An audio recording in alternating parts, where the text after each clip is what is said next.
Dear students, आज हम experiment number 6 करेंगे। इससे पहले हमने 5 किए थे। तो ये क्या एक्सपेरिमेंट है? To study the relationship between force of limiting friction and normal reaction. यानी स्टडी करना है रिलेशनशिप किसके दरमियान, लिमिटिंग फ्रिक्शन और नॉर्मल रिएक्शन के दरमियान।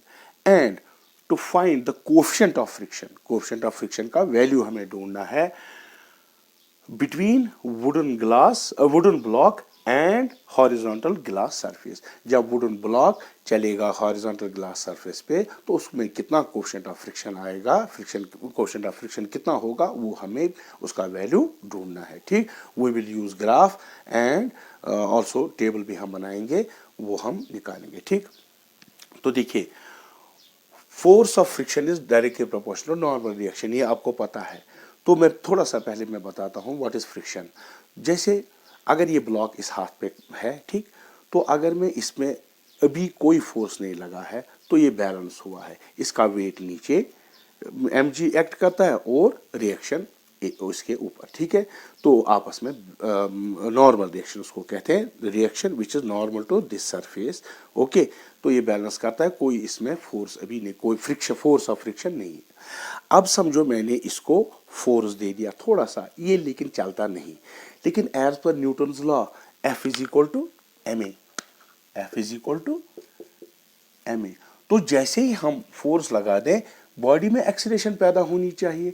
लेकिन यहां मैं दिखाता हूं, मैं थोड़ा हल्का इसको लगाता हूं, फोर्स ये चलता नहीं है। तो ये क्या, ये लॉ इनवैलिड है? No, this law is not invalid because some opposing force comes into play when I apply the force. This opposing force is called force of static friction, यानी अभी बॉडी मूव नहीं कर रही।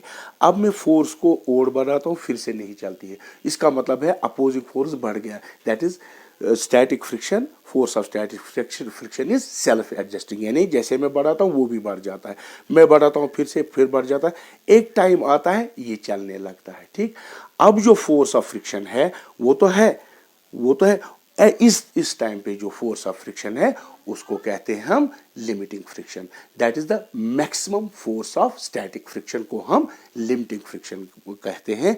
जब जैसे ही body इस पे स्लाइड करने लगे तब जो फ्रिक्शन होता है उसको कहते हैं हम limiting friction. Okay, that is the maximum force of static friction, ये हमें निकालना है। ठीक, so what is limiting friction? The one when the body just start sliding without acceleration on another surface. Okay, तो यहां पर हमें लॉज ऑफ फ्रिक्शन में एक लॉ है, this force of friction F is directly proportional to normal reaction. Normal reaction क्या है? अगर यहाँ पर एक टेबल लिया हमने, इस पे एक ब्लॉक है, नीचे जो टेबल की सरफेस है वो गिलास की बनी है, इसका वेट नीचे एक्ट करता है। लेट अस सपोज इस ब्लॉक का वेट W है और उस पे हमने वेट डाले हैं वो स्मॉल w है, तो टोटल वेट इस पे ये एक्ट करता है। ठीक, तो इसकी नॉर्मल रिएक्शन है वो इसको बैलेंस करती है क्योंकि ऊपर नीचे ये नहीं जा रहा है। ठीक, तो जैसे हम इसको यहाँ फोर्स यहाँ पैन से अप्लाई करते हैं, वेट्स डालते हैं, पैन का भी वेट और इसका भी वेट, तो जब एक पॉइंट आता है तो ये चलने लगता है। ठीक, दिस फोर्स ऑफ फ्रिक्शन, जितना ये भारी होगा उतना हमें ज्यादा यहाँ फोर्स डालना पड़ेगा। ये फोर्स क्या है? जो फोर्स ऑफ फ्रिक्शन है अपोजिट है, तो इसको नीचे लाने के लिए हमें यहाँ से फोर्स देना,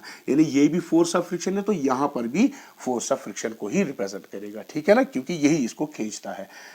ठीक है, तो force of friction is directly proportional normal reaction, जितना ये भारी होगा उतना हमें यहाँ पर ज्यादा फोर्स देना पड़ेगा, वेट्स डालने पड़ेंगे। ठीक, और F is equal to mu. What is mu? Mu is the constant of proportionality and is called coefficient of friction, coefficient of, ठीक है ना, coefficient of static friction. So mu is equal to, इसको divide करने के लिए F by R. Now R क्या है? Are is जो यहाँ पर वेट है उसको हम mg भी लिख सकते हैं, ठीक है ना, शॉर्ट में, और W plus W that is mg। ठीक है, तो इसको अगर डिवाइड करेंगे यहाँ तो ये क्या निकलेगा? F by R is equal to mu. तो F by R is equal to mu, R के बदले में mg। ठीक है, तो ये हमें निकालना है ये कोएफिशिएंट ऑफ फ्रिक्शन। और स्टडी क्या करनी है रिलेशन कि भाई हमें देखना है फोर्स ऑफ फ्रिक्शन क्या डायरेक्टली प्रोपोर्शनल है नॉर्मल रिएक्शन की नहीं। नॉर्मल रिएक्शन हम कैसे बढ़ाएंगे? नॉर्मल रिएक्शन बढ़ाएंगे, पहले ब्लॉक का वेट होगा, फिर देखेंगे कितना फ्रिक्शन, फोर्स ऑफ फ्रिक्शन आ गया, फिर इस पे वेट डालेंगे तो हमने नॉर्मल रिएक्शन को इंक्रीज किया। इट मींस अगर हमने इंक्रीज किया तो एफ भी इंक्रीज होना चाहिए, फिर अगर बढ़ा दिया फिर से इंक्रीज होना चाहिए। तो ये हमें उससे ये रिलेशनशिप मालूम हो जाएगी, क्या ये डायरेक्टली प्रोपोर्शनल है कि नहीं। दूसरा, कोएफिशिएंट ऑफ फ्रिक्शन कैसे निकालेंगे? कोएफिशिएंट ऑफ फ्रिक्शन कैसे निकालेंगे? हम एफ भी देखेंगे और एम जी, यानी एम जी क्या है? W plus W. W is the weight of block and small W is the जो उसके ऊपर वेट्स हम डालेंगे। ओके, आप इसका स्क्रीनशॉट ले लीजिए। तो यही डायग्राम आप बुक पे बनाना, इतना लिख लेना, ठीक है। देखिए, अब जो apparatus है इसमें जरूरत है, एक तो है वुडन ब्लॉक, ठीक है, और है पैन, ये धागा इसके साथ बंधा है वुडन ब्लॉक के साथ यहाँ पर। और देखिए ये एक फ्लैट सरफेस है जो साफ किया है हमने, ये ग्लास की बनी हुई है। इस फ्लैट सरफेस के साथ यहाँ पर एक पुली लगी है जो फ्रिक्शन लेस पुली है, ठीक।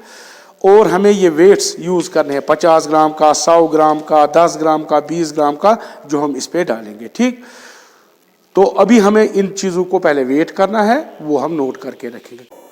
अब देखिए ये हमारे पास वेइंग पेन है, डिजिटल वेइंग पेन। अब हम पहले ब्लॉक को वेट करेंगे, ठीक, इस पे डालेंगे ब्लॉक को। तो देखिए कितना है, ये 94.1 ग्राम है।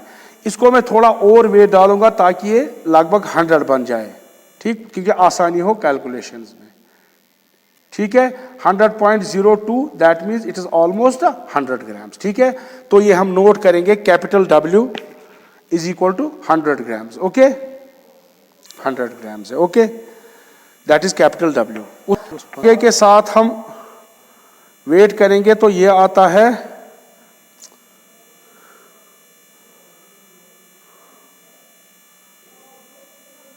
15.7 ग्राम्स, 15.7 ग्राम्स, ओके। अब देखिए ये जो पैन लगी है, आप ऊपर जाइए, देखिए ये यहाँ इसके साथ बोझ नहीं हुआ, ये पुली के ओवर से जा रही है। देखिए पैन ये पुली के साथ, फिर ये ब्लॉक बंधा है इसके साथ, ठीक है ना। ये हमने यहाँ कुछ वेट रखे ताकि ये 100 ग्राम का ब्लॉक बन जाए पूरा, ठीक है। तो ये ग्लास सरफेस है, ठीक है, ये ग्लास सरफेस है, ओके। कर सपोज देखिए ये हमारा टेबल है यहाँ पर, तो इसमें मैं नोट करके रखूंगा, फिर मैं बोर्ड पे आप दिखाऊंगा, ठीक है ना। तो हमने अभी जो नोट किया था, वेट ऑफ ब्लॉक वो 100 ग्राम था, weight of pan including the thread वो कितना था, 15.7 ग्राम। ग्राम वेट, क्योंकि ग्राम वेट में हम इसको ग्राम वेट जो जब एक्सेलरेशन ड्यू टू उसका हम मल्टीप्लाई करते हैं एक्सेलरेशन ड्यू टू ग्रेविटी के साथ, तो इसको ग्राम वेट लिखते हैं, ठीक है ना। तो पहली ऑब्जर्वेशन लेंगे हम कार्बोफिली। अब देखिए, अब यहाँ पर जो हम पैन में डालेंगे वेट्स, ठीक है ना, इसका अपना वेट और वेट करेंगे। बस पहले हमने 10 ग्राम डाले, देखिए अब हम यहाँ जाएंगे, इसको टैप करेंगे। अगर ये ब्लॉक अच्छी तरह से चलने लगा, थोड़ा सा चलने लगा, तो दैट मीन्स वो लिमिटिंग फ्रिक्शन है। क्यों? जब body just starts to slide over the surface, then that friction is called, उस टाइम जो फ्रिक्शन होता है उसको हम बोलते हैं लिमिटिंग फ्रिक्शन। तो अभी ये चल नहीं रहा, अब हम फिर से 5 ग्राम यहाँ डालेंगे, तो टोटल हो गए 15 ग्राम पैन में। अब हम इसको टैप करेंगे, देखिए देखिए ये चलने लगा वुडन ब्लॉक, ठीक है। तो ये हम नोट करेंगे। 20 ग्राम इस पे डाला, 20 ग्राम इस पे डाला, हम इसको टैप कर रहे हैं तो ये नहीं चल रहा है अब, क्योंकि हमने वेट इसमें बढ़ा दिया है, वेट बढ़ा दिया, ठीक है। अब हम फिर 10 ग्राम इस पे डालेंगे, अब देखेंगे क्या होता है, ठीक। अब इस पे पैन पे 30 ग्राम, देखिए अब हम अगर टैप करेंगे, देखिए ये चलने लगा, ठीक है, या कहते हैं साइड में ये चलने लगा, ठीक है। ये ऑब्जर्वेशंस। अब हमने 50 ग्राम उठाया, अब हमने 50 ग्राम उठाया और इस पे 100 ग्राम फिर से डाल दिया ब्लॉक पे, तो ब्लॉक इंक्लूडिंग ब्लॉक अब 200 ग्राम इसका वेट हो गया। अब हम पैन में ये डालेंगे, 30 ग्राम डालो इस पे, जरा 30 ग्राम पे देखेंगे चलेगा कि नहीं। उतम कूतोस अब देखिए 40 पे, अब 40 ग्राम से इस पे भीतरे 5 ग्राम, अब 45 ग्राम। देखिए 45 ग्राम से जब तो ये देखिए चलने लगा, ये देखिए हाँ हाँ साइड अस्ते, ये जस्ट स्टार्ट स्लाइडिंग। ठीक है डियर स्टूडेंट्स, अभी आपने देखा हमने कैसे एक्सपेरिमेंट परफॉर्म किया, उसका वीडियो आपने देखा। ठीक, कैसे हमने वेट्स डाले, डिफरेंट वेट्स डाले, फिर डिफरेंट फोर्सेस हमने देखे, पैन्स में कैसे डिफरेंट वेट डाले और पैन को कैसे वेट किया, वो सारा आपने देखा। उस पर जो ऑब्जर्वेशंस वहाँ पर आई तो हमने यहाँ पर टेबल पे लिख दी हैं। तो पहला क्या है, वेट ऑफ द ब्लॉक कितना था, 100 ग्राम वेट, उसको हमने एडजस्ट करके 100 कर दिया था। Weight of pan capital P 15.7 gram weight. Gram weight मतलब क्यों होता है, वहां तो हमने ग्राम बताया था। ग्राम वेट क्यों है, क्योंकि वेट को हमें एक्सेलरेशन ड्यू टू ग्रेविटी से मल्टीप्लाई करना पड़ता है। जब वो उसे मल्टीप्लाई करेंगे स्मॉल जी से एक्सेलरेशन ड्यू टू ग्रेविटी, तो हम उसको ग्राम वेट कहते हैं। ठीक है, तो ऑब्जर्वेशन कैलकुलेशन, तो टेबल में क्या है, पहला है सीरियल नंबर 1 2 3 4, हमने कुछ रीडिंग्स दिखाई थी, फिर हमने खुद भी एक दो ऑब्जर्वेशन ली थी, तो वो भी हमने यहाँ पर लिखी है। तो weights on the wooden block small डब्ल्यू ग्राम वेट, ये टोटल वेट्स बीइंग पुल्ड, उसका मतलब है ब्लॉक का कितना वेट था और उस पर हमने कितने वेट डाल दिए, दैट इज कैपिटल डब्ल्यू, वो ऑलरेडी हमने किया 100 ग्राम वेट, प्लस जो उस पर हमने ब्लॉक पे वेट डाल दिए वो स्मॉल डब्ल्यू है ग्राम वेट्स में।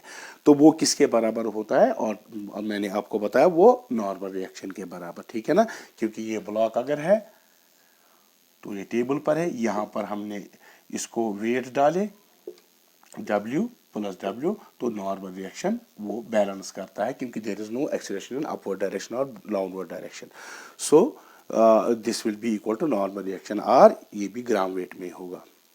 उसके बाद वेट ऑन द पैन, पहले हमने पैन का वेट किया P capital P 15.7 gram weight. ठीक है ना, तो यहाँ पर फिर हमने जो वेट उसमें डाले जिसने उस ब्लॉक को नीचे लाया, ठीक है ना, चला दिया, मूव कर दिया उस पर, तो वो स्मॉल p है। ठीक, यहाँ पर है टोटल वेट्स जो हमने दे दिए, एक तो पैन का है प्लस जो ये आ गया यहाँ वेट, उनको ऐड करके कैपिटल P प्लस वही हमें लिमिटिंग फ्रिक्शन देता है, क्योंकि वही उसको पुल डाउन करता है, वो अपोजिंग फोर्स को ओवर करता है जो हमने फोर्स या वेट्स डाले पैन में।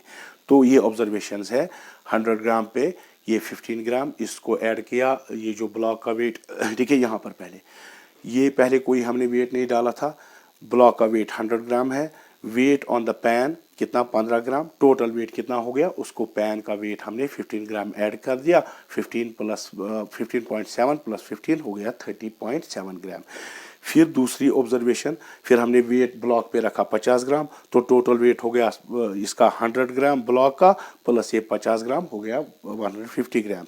तो तब हमने पैन में कितना डाला 30 ग्राम, फिर उसको ऐड किया पैन का वेट, तो बन गया 45 प्लस 7 45.7 ग्राम। ठीक है ना, तो ये हमने इसी तरह से बढ़ा दिया, तो ये ऑब्जर्वेशन टेबल है। ठीक, आप इसका स्क्रीनशॉट ले लो, तो मैं फिर ये बताऊंगा। देखिए हमने देखा था F is directly proportional to force of limiting friction is directly proportional to normal reaction। देखिए है कि नहीं, देखिए फोर्स ऑफ फ्रिक्शन 30 है, नॉर्मल रिएक्शन कितना है 100। ठीक, अब फोर्स ऑफ फ्रिक्शन बढ़ गया 45.7, देखिए नॉर्मल रिएक्शन भी बढ़ गई 150, यहाँ पर भी 60.7 है, बढ़ा दिया हमने इसको फोर्स ऑफ फ्रिक्शन को, यहाँ पर भी ये वेट यानी नॉर्मल रिएक्शन बढ़ा दिया, यहाँ पर भी यही सिचुएशन है, फोर्स ऑफ फ्रिक्शन बढ़ गया, नॉर्मल रिएक्शन बढ़ गई, फोर्स ऑफ फ्रिक्शन बढ़ गया, नॉर्मल रिएक्शन बढ़ गई। ये पहला पार्ट है। ठीक, अब हमें क्या ढूंढना है, अब हमें ढूंढना है कोएफिशिएंट ऑफ फ्रिक्शन। तो वो कैसे ढूंढेंगे हम, कोएफिशिएंट ऑफ फ्रिक्शन की फार्मूला जो है वो है, पहले आप इसका ये स्क्रीनशॉट लो, मैं यहाँ पर दे दूंगा। ठीक है, देखिए अब यहाँ पर देखेंगे कोएफिशिएंट ऑफ फ्रिक्शन कांस्टेंट है कि नहीं, तो हमें क्या कोएफिशिएंट ऑफ फ्रिक्शन की फार्मूला क्या है, mu is equal to F by R. तो एफ ये है आपका, तो यहाँ पर ये आर है नॉर्मल रिएक्शन। ठीक है ना, तो ये F1 हो गया, ये F2, ये F3, F4, F5। ठीक है, तो अब हम क्या करेंगे, कोएफिशिएंट ऑफ फ्रिक्शन ढूंढेंगे। तो F यहाँ पहली ऑब्जर्वेशन है F1 यानी 30.7 that is F1 divide by R, तो कॉरस्पॉन्डिंग R क्या है दैट इज 100, तो 100 से गया तो अप्रोक्सीमेटली 0.3। इसी तरह से म्यू टू हो गया ये फोर्स 45.7 और नॉर्मल रिएक्शन उस टाइम 150 था, तो ये भी अप्रोक्सीमेटली 0.3। ठीक, इसी तरह से म्यू थ्री हो गया F3 दैट इज 60.7 और उसकी कॉरस्पॉन्डिंग जो नॉर्मल रिएक्शन है 200 that is 0.3। Okay, again approximately. इसी तरह से F4 ये 75.7 दैट इज 250 उसका नॉर्मल रिएक्शन है, तो उसको डिवाइड किया तो 0.3। सिमिलरली म्यू5 भी निकला 90.7 डिवाइड 300 दैट इज 0.3। तो ये कांस्टेंट निकला क्योंकि coefficient of friction between given to surfaces is constant. Okay, और इसका कोई यूनिट नहीं है क्योंकि ये रेशो बिटवीन ये भी फोर्स ही है वेट, ये भी फोर्स ही है, तो इनके दरमियान कोई ये कोई यूनिट नहीं है, इनका रेशो तो कोई यूनिट नहीं देगा। ठीक है, तो अब हम इसको ग्राफिकली वेरीफाई करेंगे। चूंकि directly F is directly proportional to R, तो F और R के दरमियान हमें क्या निकलनी चाहिए ग्राफ, वो स्ट्रेट लाइन निकलनी चाहिए। वहां से भी हम ये कोएफिशिएंट ऑफ फ्रिक्शन जो 0.3 निकला वो भी ढूंढेंगे। ओके ओके, आप इसका स्क्रीनशॉट ले लो तो हम आगे बढ़ते हैं। देखिए, अब जो हमने ऑब्जर्वेशंस ली अब उनका हम ग्राफ डालते हैं। ठीक है, तो ग्राफ से हम कोएफिशिएंट ऑफ फ्रिक्शन भी निकालेंगे। क्लियर? तो देखिए, अलोंग एक्स एक्सिस हम डालेंगे नॉर्मल रिएक्शन R इन ग्राम वेट्स। ठीक है, तो ये हो गई एक्स एक्सिस। ठीक है,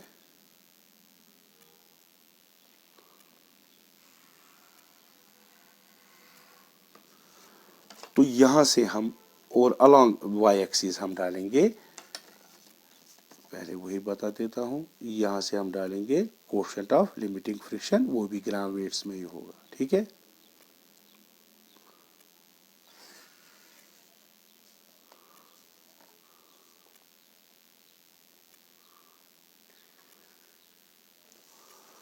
तो यहां पर coefficient of limiting friction that is F in gram weights. ये हो गया ओरिजिन। अब देखिए स्केल क्या यूज करेंगे। अलोंग एक्स एक्सिस 20 डिविजन्स, ठीक है, 20 divisions is equal to 50 gram weight, that is one division will be equal to 5/2 gram weights, gram weight. ठीक है, तो हम लेंगे 20, ये हो गया 50, 20 डिवीजन के बाद 100, 20 डिवीजन के बाद 150, 20 डिवीजन के बाद 200, 20 डिवीजन के बाद 250, 20 डिवीजन के बाद 300 और 20 डिवीजन के बाद 350। ठीक है, along y-axis, along y-axis 10 divisions is equal to 10 gram weight. ठीक है, इसका मतलब है 1 division along y-axis will be equal to 10 divided by 10, 1 gram weight. ठीक है, तो यहां पर कितना लिखे, देखिए 10,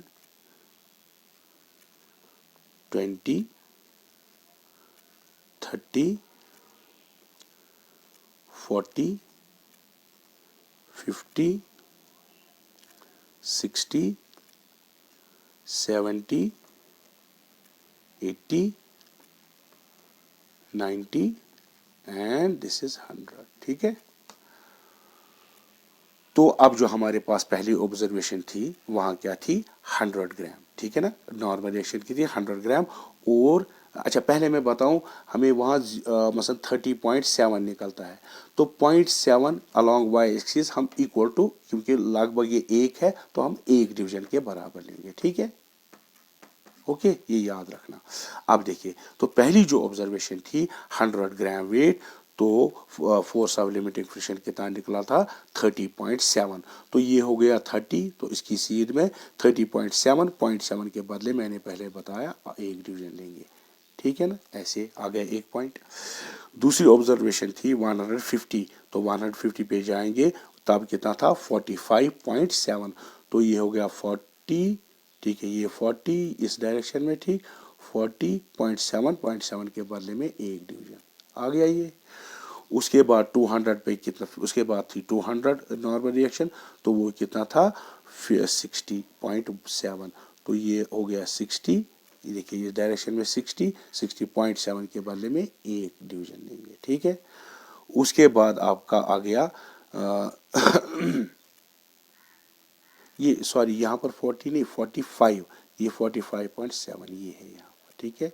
इस पॉइंट को मैं रब कर देता हूँ यहाँ, ठीक है। 45.7 ऑब्जर्वेशन थी, ये भी आ गया। अब 250 पे कितना था 75.7, तो 70 हो गया, ये 70 होगी इस डायरेक्ट, तो 75.1 हो गया ये, ठीक है। उसके बाद 300 पे कितना था 90, तो 300 पे 90.5 था, 90.7 सॉरी, तो 0.7 के बदले में एक डिवीजन, ठीक है। तो ये पॉइंट्स आ गए अब 2 3 4 और 5, ठीक है। अब इसको हम ज्वाइन करते हैं, ठीक है। देखिए जी, अब इनको ज्वाइन करते हैं हम, तो देखिए ये स्ट्रेट लाइन आ गई। इसका मतलब है F is directly proportional to normal reaction, ठीक है। तो इसमें से हम कोएफिशिएंट ऑफ फ्रिक्शन भी निकाल सकते हैं। अब कहीं पर भी दे लिए एक नॉर्मल, ये परपेंडिकुलर डाल देंगे,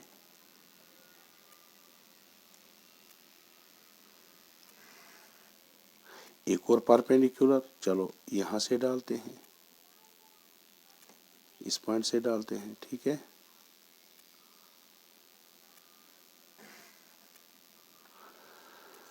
अब चलो यहाँ से, क्योंकि ये पॉइंट यहाँ टच करता है, यहाँ से डाल सकते हैं, ठीक है। तो ये A, B एंड C। तो हमें कोएफिशिएंट ऑफ फ्रिक्शन कैसे निकलेगा F/R। देखिए F इस डायरेक्शन में है तो दैट इज BC, R किस डायरेक्शन में है, इस डायरेक्शन में, दैट इज AC। अब देखिए कितने डिवीजन है यहाँ पर BC के, देखिए अब देखिए यहाँ पर ये जो है, यहाँ से F है दैट इज BC मैंने लिखा, और यहाँ से R है BC that is F/R। AC represent करता है R को। जब हम ये देखते हैं ये 8 डिवीजन के करीब है, ठीक है, तो ये यहाँ से RBC कितना है 8 डिवीजन, तो एक डिवीजन किसके बराबर है, यहाँ से हमने, यहाँ ये जो हमने किया वो 1 ग्राम वेट, तो ये सीधे बनेंगे 8 ग्राम वेट। यहाँ से कितने हैं देखिए ज़रा, देखिए यहाँ से, देखिए यहाँ से यहाँ तक 10 डिवीजन है, तो 10 डिवीजन, लेकिन एक डिवीजन यहाँ से कितना है 5/2, इसको 5/2 से डिवाइड करेंगे, so it will be gram weight, 2 5 that is 8/25, so 8/25 comes out to be 0.32। तो ग्राफिकली हमें निकला म्यू का वैल्यू 0.32, और जो प्रैक्टिकली निकला वो कितना निकला 0.3 अप्रॉक्सीमेटली वहाँ पर भी निकला। So this verifies the law of this friction, law for limiting friction. Okay, thank you.